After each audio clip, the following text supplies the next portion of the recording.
வணக்கம். இன்னைக்கு ஒரு 15 நிமிஷம் கிட்டில் பில் ஒர்க் அவுட் செய்தேன். ஒரு 2 நாளாக உடம்பு முடியல, அதனால் செய்யவே இல்லை.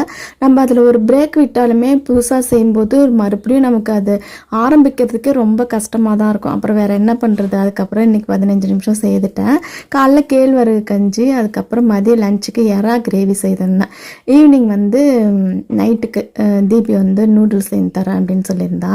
ஒரு சிஸ்டர் கமெண்ட் பண்ணியிருந்தாங்க, அதாவது நான் 100 kg வெயிட் லாஸ் பண்ணி 60 கிலோவுக்கு போனேன். அதுக்கப்புறம் எல்லாரும் என்னை சுற்றி இருக்கிறவங்களாம் இந்த அளவுக்கு வெயிட் லாஸ் பண்ணாத, ரொம்ப பார்க்க உடம்பு முடியாத மாதிரி இருக்கா அப்படின்னு சொல்லுவேன். இப்போ நான் 70 கிலோவிலே மெயின்டைன் பண்ணுறேன் அப்படின்னு சொல்லியிருந்தேன்.